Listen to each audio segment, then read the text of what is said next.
NATO armed forces are not ready for a modern drone war. З того, що я бачу і чую, жодна з країн НАТО не. From what I see and hear, not a single NATO army is ready to resist the cascade of drones now. Дронові навалі. And it's not just drone technology that most Western nations are behind on. To deal with a world in which drones have become ubiquitous, I think is still in the to-do box for most Western militaries. Today is Wednesday, March 5th, and this is The Issue from VOA. I'm Scott Walterman. In light of the fact that Europe may have to step into the role of being Ukraine's protector without the United States, an assessment that NATO armed forces are not ready for a modern drone war. Reuters correspondent Zachary Goldman reports that's the warning from the military commander in charge of Ukraine's unmanned systems. Ukraine's armed forces have spent 3 years learning how to wage a modern drone war. And the country's top drone commander says it's the kind of combat the armies of NATO are not yet prepared to fight and need to be. З того, що я бачу і чую, жодна з країн НАТО не. From what I see and hear, not a single NATO army is ready to resist the cascade of drones now. Дронові навалі. Colonel Vadim Sukharevsky says Ukrainians have watched drone warfare advance in leaps and bounds. Over the course of 3 years since Russian forces invaded, Ukrainians have been forced to learn both how to use drones to counter Russia's overwhelming advantage in manpower and how to confront barrages of so-called suicide drones carrying explosive warheads launched at their cities and critical infrastructure. In an uneven fight, Ukrainian forces have used drones to pinpoint enemy positions and foil their ambushes. Якби не дрони, то все було б набагато гірше. If it had not been for drones, everything would have been a lot worse. Drones are the tool which gives us an asymmetrical response. The enemy is larger, stronger, and on the attack, and he doesn't value his soldiers' lives. But Russia's use of drone warfare has shown just how difficult it can be to stop an enemy with an armada of cheap and deadly unmanned aircraft. Russia has deployed variants of the long-range Iranian-designed Shahed drone, which carries an explosive warhead. A Shahed can cost tens of thousands of dollars, but an interceptor missile to shoot one down can cost 10 times that. It's just elementary mathematics. How much does a missile that shoots down a Shahed cost? How much does a Shahed cost?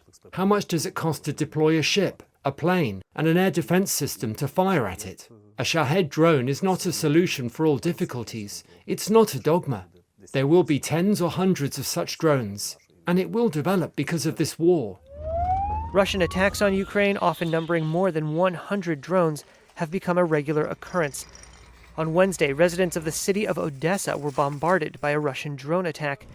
One woman who gave only her first name said more and more of the drones were getting through the air defenses. In the beginning of the war, more drones were being shot down. It has been scary, but we felt like we were protected. Now they're falling on our heads like flies. They exploded around the house. Our house was completely blown out. One of the Shaheds hit the house directly. Colonel Sukharevsky's warnings come as some NATO members in Europe ramp up defense spending to prepare for war, should the Ukraine conflict drag on or escalate. With U.S. support for Ukraine and Europe wavering, those efforts have intensified. Reuters correspondent Zachary Goldman. Let's dig into this a bit more now. Joining us is Stephen Biddle, professor of international and public affairs at Columbia University.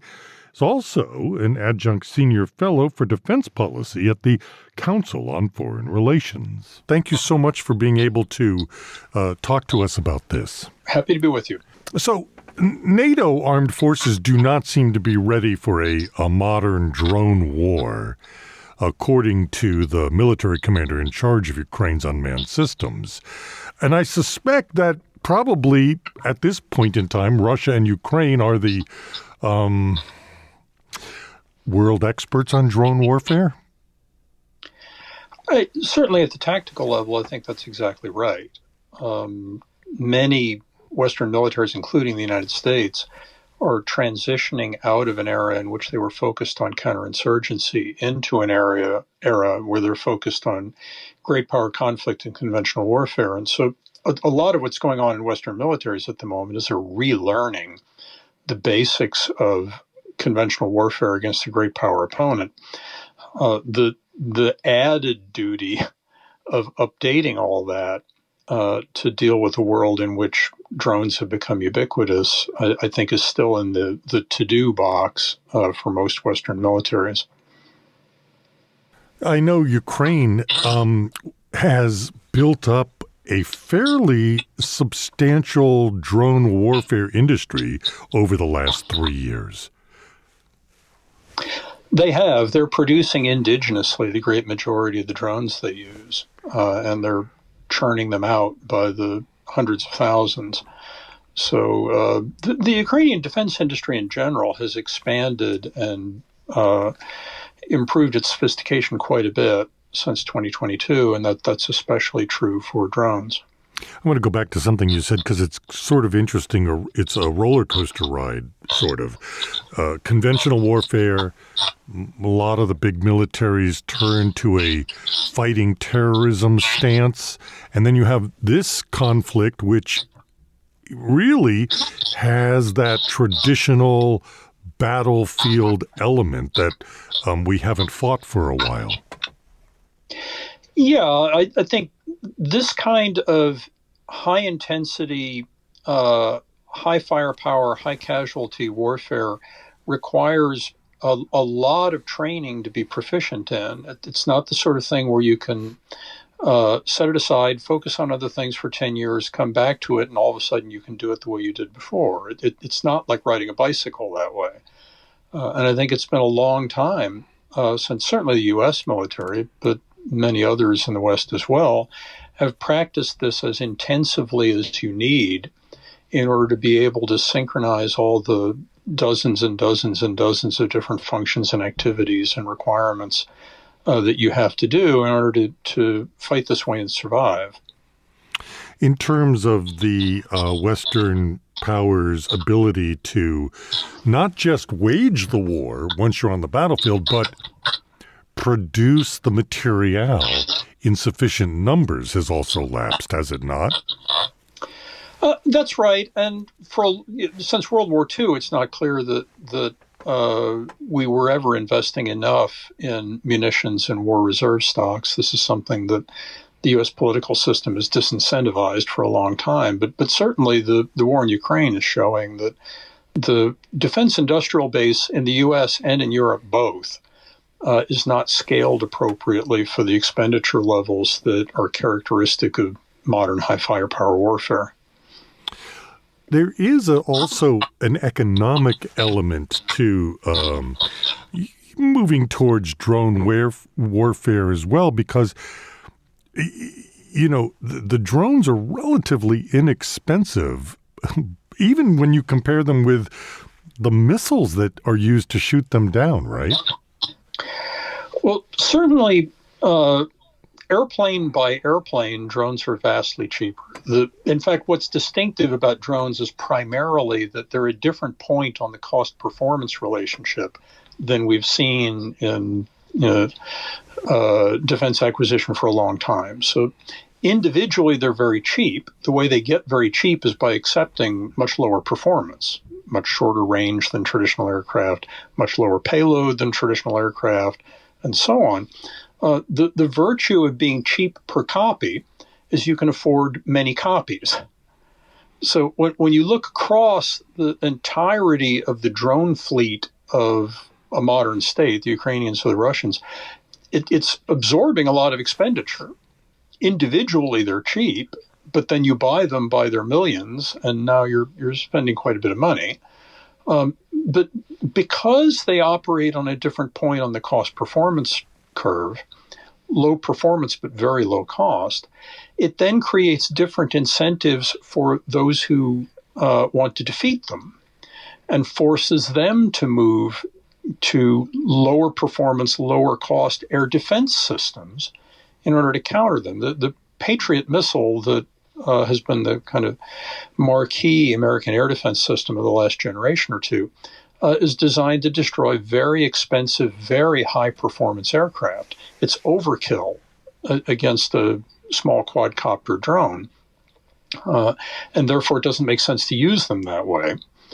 What's happening right now in the defense industry across the West is defense firms are racing each other to develop low performance but very low cost air defense systems where you can shoot down a drone for nothing more than the cost of that drone.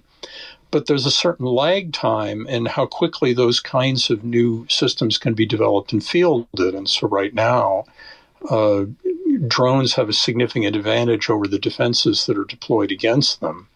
That's going to change over time as industry adapts and starts building cheaper air defense systems to shoot down cheaper airplanes. Even within the drone world, there's different levels of cost, right? Like if you look at a Shahed, it can cost tens of thousands of dollars. But if you look at some of the things that Ukraine is producing, they're like thousands of dollars. Yeah, I mean, you could choose any point, really, that you want on the cost-performance curve. You could field, for military purposes, a $100 drone that will annoy you by buzzing around, but has no weapon payload, doesn't explode, and won't destroy a tank. Or you can invest a little more and get a better drone, or a little more than that and get a still better drone. And you can go all the way up to supersonic drones that can reach Moscow, and the Ukrainians have deployed some of those too. So this is a spectrum of possibilities. The drone is not a single thing. What the term, to the extent that it has any meaning given the multiplicity of designs that are flying around in Ukraine right now, is simply that there's not a human pilot in the airplane. But beyond that distinction, there's just an enormous variety of different levels of cost, different levels of sophistication, different kinds of missions, different levels of performance. It's highly varied. Then you also have the technology that blocks the communication between the operator and the drone. Well, that's right. And characteristic of the Ukraine war has been a very high cycle rate of measure and countermeasure. That's been true for all sorts of military technologies, but certainly drones. So early war drones were relatively large, relatively expensive, and relatively vulnerable to orthodox air defenses, and so they didn't last long and were quickly replaced by cheaper drones that were flown by pilots who were sitting on the ground with a joystick. That required radio communication between the pilot on the ground with the joystick and the drone. That radio communication could be jammed. And so there was an intensive effort to deploy radio frequency jammers that could interfere with the control function of the drone and render the drone incapable. That's changing too. The Russians now deploy a large number of fiber optic guided drones in which the communications from the pilot on the ground with the joystick to the drone in the air are not by radio frequency transmissions that can be jammed, but are messages being sent along a fiber optic cable that's paid out behind the drone as it flies and connects them to the ground in a way that's harder to jam. Eventually, drones will become autonomous, where they're making their own decisions about where targets are and how to navigate to them. That will likewise be more difficult to jam, but will free drones of the need for this umbilical cord, this fiber optic cable that connects them to the ground. There's been a rapid pace of new development in the drone war in Ukraine. There's always been a technological race when it comes to the development of military technology. Think about World War I and the deployment of tanks, and World War II and the real use of air power, which ameliorated the traditional, methods of attack. And in comparison to what we have seen historically, how rapid now is the development of this new technology? Well, I mean, Intuitively, it of course seems very rapid, and in meaningful military terms, there's a quick turnaround between measure and countermeasure in Ukraine. But as you're suggesting, the measure-countermeasure race is ubiquitous in warfare, and in many past cases, countermeasures have appeared quite quickly. The tank was introduced in the middle of the Great Offensive on the Somme in 1916 in World War I.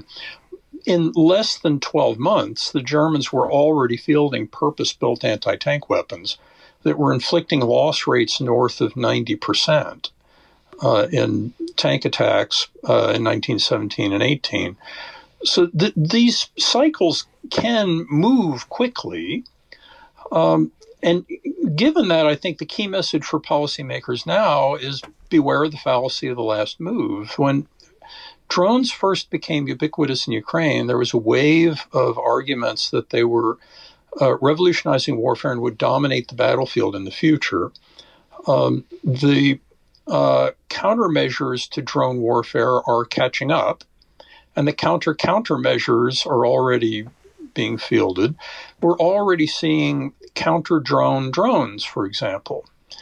And I think it's likely that we're going to see something like a recapitulation of the history of air warfare in an unpiloted drone domain, in which the same kinds of air warfare dynamics we've seen in the past will unfold, but without pilots in the cockpits at lower levels of cost and with larger numbers of platforms as a result.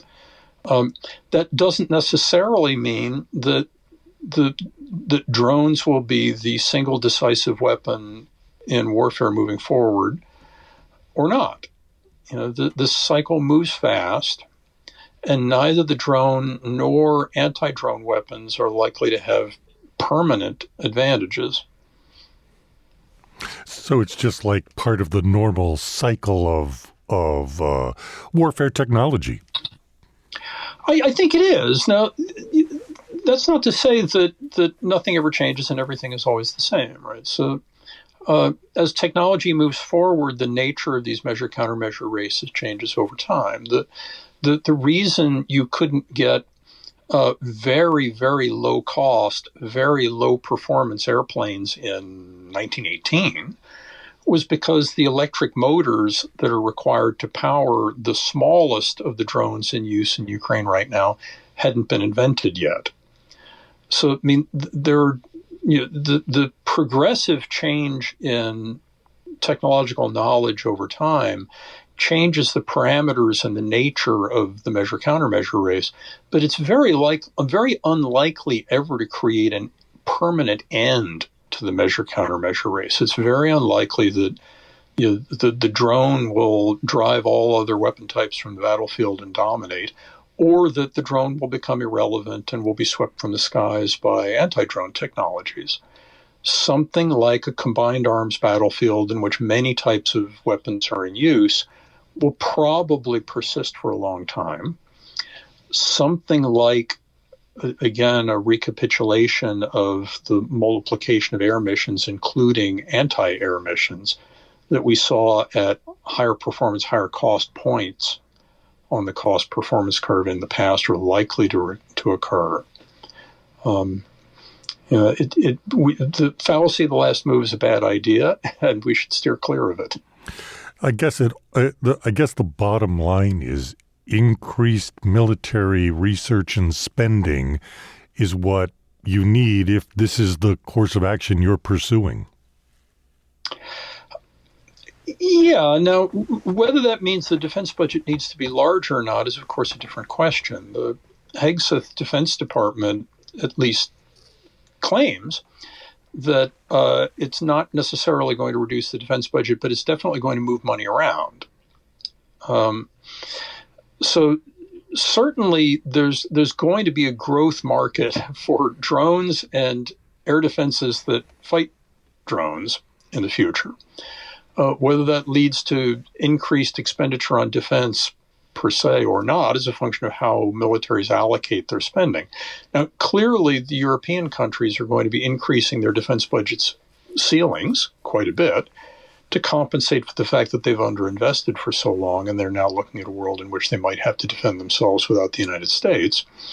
But whether or not the drone, counter-drone, countermeasure race requires an expansion in defense spending or simply a reallocation of defense spending is a function of all sorts of larger geopolitical considerations than just measures and countermeasures for drones.